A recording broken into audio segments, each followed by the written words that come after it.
ദീർഘനാളുകളുടെ ഇടവേളയ്ക്ക് ശേഷം OINP ഒണ്ടേരിയോയിലെ PNP പ്രോഗ്രാമാണ്. അതിൻ്റെ ഡ്രോ വന്നിരിക്കുകയാണ്. 3719 പേർക്കാണ് ഇൻവിറ്റേഷൻ ടു അപ്ലൈ ലഭിച്ചിരിക്കുന്നത്. കാനഡയിൽ ഉള്ളവർക്കും കാനഡയിൽ നിന്ന് പുറത്തുനിന്ന് വരുന്നവർക്കും ഒക്കെ ഇമിഗ്രേഷൻ ന്യൂസുകൾ വളരെ പ്രധാനപ്പെട്ടതാണ്. ഇതുമായിട്ട് ബന്ധപ്പെട്ടുള്ള ഒരു ലൈവ് ഡിസ്കഷൻ നമ്മുടെ ചാനലിൽ തന്നെ വെള്ളിയാഴ്ച RCIC ജയേഷ് ജേക്കബുമായിട്ട് നടത്തിയിട്ടുണ്ടായിരുന്നു. കൂടുതൽ വിവരങ്ങൾ നിങ്ങൾക്ക് അവിടെ നിന്ന് ലഭിക്കാവുന്നതാണ്. ഈ കഴിഞ്ഞ ദിവസങ്ങളിൽ പല റിഫോംസും ഇമിഗ്രേഷനിൽ ഉണ്ടായിട്ടുണ്ട്. പ്രധാനമായിട്ടും ക്ലോസ്ഡ് വർക്ക് പെർമിറ്റിൻ്റെ എക്സ്റ്റൻഷൻ മുതലായ കാര്യങ്ങൾ സംബന്ധിച്ചുള്ള അപ്ഡേറ്റ്സ് ആണ് കഴിഞ്ഞ ദിവസങ്ങളിൽ മെയ് 28 വന്നിട്ടുണ്ടായിരുന്നത്. അതിനെ ചുരുക്കത്തിൽ നോക്കുകയാണെങ്കിൽ ഇവിടെ ക്ലോസ്ഡ് വർക്ക് പെർമിറ്റ് എന്ന് പറഞ്ഞിട്ടുണ്ടെങ്കിൽ നാട്ടിൽ നിന്ന് ഇവിടെ വന്ന് IT ജോലി ചെയ്യുന്നവർ, അല്ലെങ്കിൽ റെസ്റ്റോറൻറ്റുകളിൽ ജോലി ചെയ്യുന്നവർ, LMIക്ക് കീഴിൽ ജോലി ചെയ്യുന്നവർക്ക് ഇനി മറ്റൊരു എംപ്ലോയറിലേക്ക് മാറുന്നതിന് വേണ്ടിയുള്ള കുറച്ച് തടസ്സങ്ങളൊക്കെ മാറ്റപ്പെട്ടിരിക്കുകയാണ്.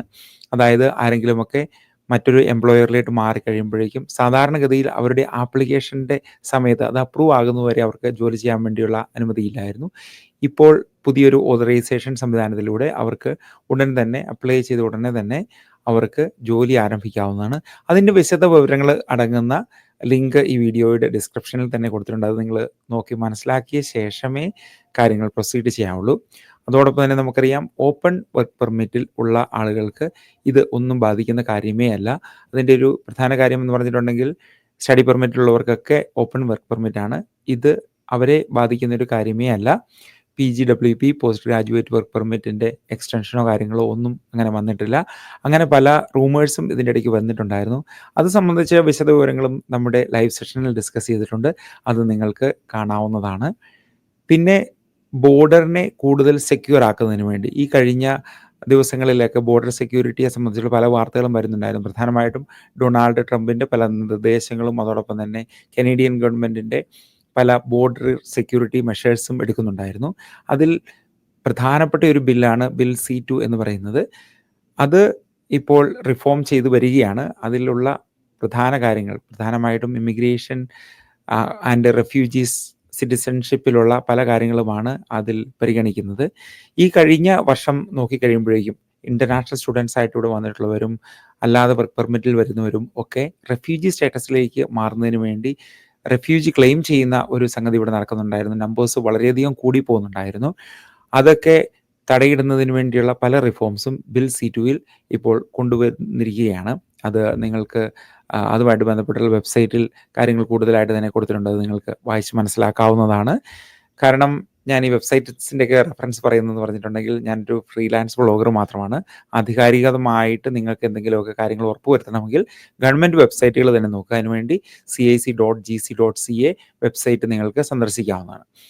ഈ കഴിഞ്ഞ ദിവസങ്ങളിൽ പല കരിയർ അപ്ഡേറ്റ്സ് നമുക്ക് വരുന്നുണ്ടായിരുന്നു. പ്രധാനമായിട്ടും ആൽബർട്ടയിൽ നിന്നുള്ളതാണ്.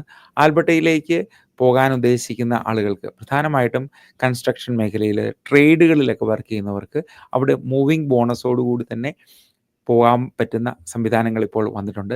ഇത് പല സമയങ്ങളിലായിട്ട് വിവിധ പ്രോവിൻസുകൾ ഒരുക്കി വരുന്ന സംവിധാനങ്ങളാണ്. പിന്നെ നേഴ്സസിനും ഇങ്ങനെയുള്ള ഓപ്ഷൻസ് ഒണ്ടേരിയോയിലെ വിവിധ ഭാഗങ്ങളിലുണ്ട്. അതുമായിട്ട് ബന്ധപ്പെട്ടിട്ടുള്ള ഒരു ലിങ്ക് ഞാൻ താഴെ കൊടുത്തേക്കാം. അത് നിങ്ങൾക്ക് നോക്കാവുന്നതാണ്. പ്രത്യേകിച്ച് RPNs RNസിനൊക്കെ സഡ്ബറിക്കൊക്കെ അകലെ നോർത്തേൺ ഒണ്ടേരിയയിലുള്ള ഭാഗങ്ങളിലൊക്കെ ഇങ്ങനെയുള്ള വേക്കൻസികൾ കാര്യങ്ങളൊക്കെ ഉണ്ട്.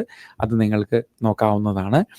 ഒണ്ടേരിയോയിലെ ഇപ്പോഴത്തെ വെതർ 16 ഡിഗ്രി മുതൽ 29 ഡിഗ്രി വരെയാണ് വന്നിരിക്കുന്നത്. ഈ കഴിഞ്ഞ ദിവസങ്ങളിലൊക്കെ 32 മുതൽ 34 ഡിഗ്രി വരെയൊക്കെ ചൂട് അനുഭവപ്പെടുന്നുണ്ടായിരുന്നു.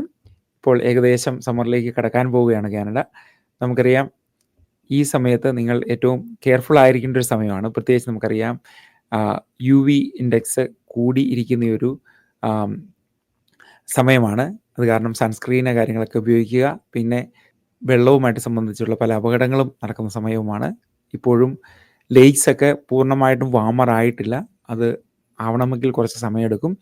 ഈ സമയത്തൊക്കെ പല ആളുകളെ മിസ്സിങ് ആകുന്നതും പിന്നെ അതോടൊപ്പം തന്നെ വെള്ളത്തിലുണ്ടാകുന്ന അപകടങ്ങൾ നടക്കുന്ന സമയമായതുകൊണ്ടാണ് ഞാനത് പറഞ്ഞത്. ഞാൻ ഫസ്റ്റ് എയ്ഡ് ആൻഡ് CPR ഇൻസ്ട്രക്ടറാണ്.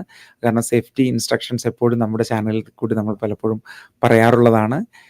നാട്ടിൽ നിന്ന് വന്ന കുട്ടികളൊക്കെ ഈ സമയത്ത് ലേക്കുകളിലോ ഇവിടെയുള്ള നദികളിലൊക്കെ പോയി കുളിക്കുമ്പോഴേക്കും ശ്രദ്ധിക്കുക. വെള്ളം തണുത്തത് തന്നെയായിരിക്കും. അപ്പോൾ പ്രിക്കോഷൻസ് നോക്കുക. അവിടെയുള്ള ഇൻസ്ട്രക്ഷൻസ് വായിച്ച ശേഷമേ ഉള്ളൂ വെള്ളത്തിലിറങ്ങാവുള്ളൂ. സമ്മർ ആരംഭിക്കുന്നതിന് മുമ്പ് തന്നെ ഇപ്പോൾ കാട്ടുതീ പല പ്രൊവിൻസുകളിലും വ്യാപകമായിരിക്കുകയാണ്. ടൊറന്റോയിലേക്കും വിവിധ പ്രൊവിൻസുകളിൽ നിന്ന് ആളുകളെ ഇവാക്യുവേറ്റ് ചെയ്ത് ഫ്ലൈറ്റുകളിൽ കൊണ്ടുവരുന്നുണ്ട്. ഫയർ ഫൈറ്റേഴ്സൊക്കെ ഇപ്പോൾ പ്രവർത്തന നിരതരാണ്. ടൊറന്റോയിലും ഇപ്പോൾ നിങ്ങൾക്ക് പുകപടലങ്ങളൊക്കെ പല ദിവസങ്ങളിലും കാണാൻ സാധിക്കും.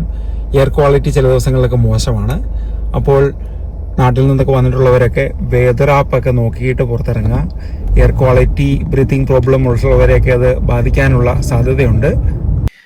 പിന്നെ നമുക്ക് മറ്റു വാർത്തകളിലേക്ക് കടന്നു കഴിയുമ്പോഴേക്കും പ്രധാനമായിട്ടും അമേരിക്കൻ ന്യൂസിൽ ഈ കഴിഞ്ഞ ദിവസം ഡൊണാൾഡ് ട്രംപ് സ്റ്റീൽ അലുമിനിയത്തിന് മേൽ വീണ്ടും 50% താരിഫ് ഏൽപ്പിച്ചിരിക്കുകയാണ്. 25% നിന്ന് 50%ത്തിലേക്ക് അത് മൂവ് ചെയ്തിരിക്കുകയാണ്. കാനഡയിലെ വിവിധ ഇൻഡസ്ട്രികളെ അത് കാര്യമായിട്ട് തന്നെ ബാധിക്കാനുള്ള സാധ്യതയുണ്ട്. ഇപ്പോൾ തന്നെ അത് ബാധിച്ചു തുടങ്ങിയിട്ടുണ്ട്. പല സ്ഥലങ്ങളിലും ഇങ്ങനെ ലേ ഓഫ് ഒക്കെ കൂടി വന്നിട്ടുണ്ട്. ഇപ്പോഴത്തെ അൺഎംപ്ലോയ്മെൻറ്റ് നിരക്ക് എന്ന് പറയുന്നത് 7%ത്തിലേക്ക് കടന്നിരിക്കുകയാണ്. നിരവധി ആളുകൾ ജോലി ഇപ്പോൾ നഷ്ടപ്പെടുന്നുണ്ട്. പ്രധാനമായിട്ടും സ്റ്റീൽ ഇൻഡസ്ട്രിയാണ്. പ്രത്യേകിച്ച് നമുക്കറിയാം ഹാമിൽട്ടൺ ഏരിയയൊക്കെ സ്റ്റീൽ പ്ലാന്റുകളുള്ള സ്ഥലങ്ങളാണ്. അമേരിക്കയിലും ഇതുമായിട്ട് സംബന്ധിച്ച് പല ജോലികളും നഷ്ടപ്പെടാനുള്ള സാധ്യതയുണ്ട്. കാരണം കൗണ്ടർ താരിഫൊക്കെ ഏർപ്പെടുത്തി കഴിയുമ്പോഴേക്കും അവിടെയും ഇത് ഇൻഡസ്ട്രികളെ കാര്യമായിട്ട് തന്നെ ബാധിക്കാനുള്ള സാധ്യതയുണ്ട്. പ്രധാനമായിട്ടും മാനുഫാക്ചറിങ് ഇൻഡസ്ട്രിയാണ് ഇത് ബാധിക്കുന്നത്. ഈ കഴിഞ്ഞ ദിവസം തന്നെ കാനഡ കളക്ട് ചെയ്തിട്ടുള്ള കൗണ്ടർ താരിഫ് എമൗണ്ട്, ആ എമൗണ്ട് ഇപ്പോൾ ഇവിടെയുള്ള വർക്കേഴ്സിൻ്റെ ബെനിഫിറ്റിന് വേണ്ടിയാണ് കൊടുത്തു വരുന്നത്. കാനഡയിൽ പുതുതായിട്ട് വന്നിട്ടുള്ളവരോ അല്ലെങ്കിൽ ഇപ്പോൾ ജോലി നഷ്ടപ്പെട്ടിട്ടുള്ളവരോ അല്ലെങ്കിൽ എന്തെങ്കിലും ജോലി ഭീഷണികൾ എന്ന് പറയുന്നത് നഷ്ടപ്പെടാനുള്ള ഭീഷണികൾ ഉള്ളവർക്കൊക്കെ കരിയർ സ്വിച്ച് ചെയ്യാനുള്ള പല ഓപ്ഷൻസുമുണ്ട്. അത് നിങ്ങൾക്ക് നോക്കാവുന്നതാണ്. ഗവൺമെൻറ് ഫണ്ടോടുകൂടി തന്നെ നിങ്ങൾക്ക് പല കാര്യങ്ങളും പഠിക്കാവുന്നതാണ്. അതിനുവേണ്ടിയുള്ള ഇൻഫർമേഷൻസ് കനേഡിയൻ സ്കിൽസ് ഡെവലപ്മെൻറ്റ് സെൻറ്ററിൻ്റെ വെബ്സൈറ്റിൽ നോക്കിയാൽ മതി, അല്ലെങ്കിൽ നമ്മുടെ ഓഫീസിൽ വന്നാൽ മതി, അല്ലെങ്കിൽ എനിക്കൊരു ഇമെയിൽ അയച്ചാൽ മതി. bijo@canadianskills.ca നിങ്ങൾക്ക് ഇമെയിൽ അയക്കാവുന്നതാണ്. നമ്മുടെ പല പരിപാടികളും നമ്മുടെ കൾച്ചറൽ ഇവൻറ്റ്സുകളിലും അല്ലെങ്കിൽ കമ്മ്യൂണിറ്റി പ്രോഗ്രാംസിലും ഒക്കെ നമ്മുടെ കൗൺസിലേഴ്സും അല്ലെങ്കിൽ ഞാൻ നേരിട്ട് തന്നെ അവിടെ ഉണ്ടാവുന്നതാണ്. നിങ്ങൾക്ക് വരാവുന്നതാണ്. പിന്നെ നമ്മുടെ ലൈവ് സെഷനിൽ നിങ്ങൾക്ക് നേരിട്ട് പങ്കെടുക്കാവുന്നതാണ്. ഇൻഫർമേഷൻസൊക്കെ അവിടുന്ന് സ്വീകരിക്കാവുന്നതാണ്. നമ്മുടെ ഇമിഗ്രൻ്റ് ടെയിൽസ് എന്ന് പറയുന്ന ഇംഗ്ലീഷ് ചാനലിൽ പല വീഡിയോസും ബിസിനസ്സുകൾ തുടങ്ങുന്നതിനെ പറ്റി, പ്രത്യേകിച്ചും കാനഡയിൽ ബിസിനസ് തുടങ്ങുന്നതിനെ പറ്റിയുള്ള ഇൻഫർമേഷൻസ് അടങ്ങിയ വീഡിയോകൾ കൊടുത്തിട്ടുണ്ട്. അത് നിങ്ങൾക്ക് കാണാവുന്നതാണ്. ഇനി നമുക്ക് മറ്റ് പ്രധാന കാര്യങ്ങളിലേക്ക് കടന്നു കഴിയുമ്പോഴേക്കും ബാങ്ക് ഓഫ് കാനഡ ഇപ്പോൾ ഇൻട്രസ്റ്റ് നിരക്ക് 2.75 തന്നെ നിലനിർത്തിയിരിക്കുകയാണ്. നമുക്കറിയാം കഴിഞ്ഞ മാസങ്ങളിലൊക്കെ ആയിട്ട് പല ഇൻട്രസ്റ്റ് കട്ട് ഉണ്ടാവുന്നുണ്ടായിരുന്നു. അത് വലിയൊരു ആശ്വാസം തന്നെയായിരുന്നു. ആളുകളുടെയൊക്കെ മോർഗേജ് പേയ്മെൻറ്റ്, നമുക്കറിയാം ഇവിടുത്തെ ഹൗസിംഗ് ലോൺ അല്ലെങ്കിൽ മോർഗേജ് എന്ന് പറയുന്നത് 5 വർഷം കൂടുമ്പോൾ ഇങ്ങനെ റിന്യൂ ചെയ്തുകൊണ്ടിരിക്കുന്ന ഒരു സംഗതിയാണ്. അതുമായിട്ട് ബന്ധപ്പെട്ടായിരിക്കും ആളുകളുടെ സ്പെൻഡിങ്ങും പിന്നെ നമ്മൾ ജോലിക്ക് പോകുന്ന കാര്യങ്ങളും എല്ലാം ബന്ധപ്പെട്ട് കിടക്കുന്നത്. അത് കാരണം ആളുകളൊക്കെ ആകാംക്ഷാപൂർവ്വം നോക്കിയിരിക്കുന്ന കാര്യമാണ് ഇൻട്രസ്റ്റ് റേറ്റ് കട്ട് എന്ന് പറയുന്നത്. 2.75 തന്നെ ഇത് നിലനിർത്താനുള്ളൊരു പ്രധാന കാര്യമെന്ന് പറഞ്ഞു വെച്ചിരിക്കുന്നത് അമേരിക്കയിൽ നിന്നുള്ള താരിഫ് വർധനയും അൺസർട്ടനിറ്റീസും ഒക്കെ തന്നെയാണെന്നാണ് ബാങ്ക് ഓഫ് കാനഡ പറഞ്ഞിരിക്കുന്നത്. ഇൻഫ്ലേഷൻ കൂടിക്കഴിയുമ്പോഴേക്കും ഇൻട്രസ്റ്റ് കൂടാനുള്ള സാധ്യതയാണ് എപ്പോഴും ഉള്ളത്. ഇപ്പോൾ ഗ്യാസ് പ്രൈസും അതോടൊപ്പം തന്നെ നമുക്ക് ഗ്രോസറി പ്രൈസുകളൊക്കെ അത്യാവശ്യം സ്റ്റേബിളായിട്ട് തന്നെയാണ് പോകുന്നത്. റെൻ്റൽ റേറ്റൊക്കെ ഇപ്പോൾ ഒരു 1300 മുതൽ 1800 വരെയൊക്കെയാണ്. പല സ്ഥലങ്ങളിലും ഇപ്പോൾ ബേസ്മെൻറ്റുകൾ അതോടൊപ്പം തന്നെ അപ്പാർട്ട്മെൻറ്റുകളൊക്കെ റെൻ്റലിന് വേണ്ടി അവൈലബിൾ ആണ്. പുതുതായിട്ട് വരുന്നവർക്കൊക്കെ നിങ്ങൾക്ക് എന്തെങ്കിലുമൊക്കെ സർവീസ് അതുമായിട്ട് ബന്ധപ്പെട്ട് വേണമെന്നുണ്ടെങ്കിൽ ഫ്രീ സർവീസാണ്. നമ്മൾ ഇവിടുന്ന് അതിന് വേണ്ടി ചാർജ് ഒന്നും ചെയ്യുന്നില്ല. നിങ്ങൾക്ക് bijo@canadianskills.ca പ്രത്യേകിച്ചും PR ഉള്ളവർക്ക് ഇമെയിൽ അയക്കാവുന്നതാണ്. നിങ്ങൾക്ക് അതിന് വേണ്ടിയുള്ള ഫ്രീ സർവീസ് ഇവിടുന്ന് കൊടുക്കുന്നതാണ്. ഇവിടെയുള്ള ലിസ്റ്റിങ്ങുകളൊക്കെ നിങ്ങൾക്ക് ഇമെയിൽ അയച്ചു തരാം. അതൊക്കെ നിങ്ങൾ വെരിഫൈ ചെയ്തിട്ട് വേണം പൈസ കൊടുക്കുന്നതും കാര്യങ്ങളൊക്കെ ചെയ്യാൻ വേണ്ടി. ഇത്രയൊക്കെയാണ് നമ്മുടെ ഈ ആഴ്ചത്തെ വാർത്തകളും വിശേഷങ്ങളും. ഇനി ഒത്തിരി വാർത്തകളും വിശേഷങ്ങളും വരുന്നുണ്ട്. കാരണം സമ്മർ ആവുകയാണ്. ഇനിയിപ്പോൾ ഇമിഗ്രേഷൻ്റെ പോളിസിയിലുള്ള മാറ്റങ്ങളും കാര്യങ്ങളൊക്കെ ഉടൻ തന്നെ ഉണ്ടാവും. അതൊക്കെ നിങ്ങളെ ചാനലിൽ കൂടി അറിയിക്കുന്നതാണ്. നമ്മുടെ ലൈവ് സെഷൻ നടക്കുന്നത് എപ്പോഴും വെള്ളിയാഴ്ചയാണ്. അവിടെ നിങ്ങൾ പങ്കെടുക്കുക. കഴിഞ്ഞ ആഴ്ച നമ്മുടെ ലൈവ് സെഷനിൽ പല കാര്യങ്ങളും ഡിസ്കസ് ചെയ്തിട്ടുണ്ടായിരുന്നു. പ്രത്യേകിച്ചും ഈ ദിവസങ്ങളിൽ ഉണ്ടായിട്ടുള്ള ചേഞ്ചുകൾ, ഏപ്രിൽ മെയ് മാസങ്ങളിലുണ്ടായിട്ടുള്ള ചേഞ്ചുകളൊക്കെ അതിൽ ഡിസ്കസ് ചെയ്തിട്ടുണ്ട്.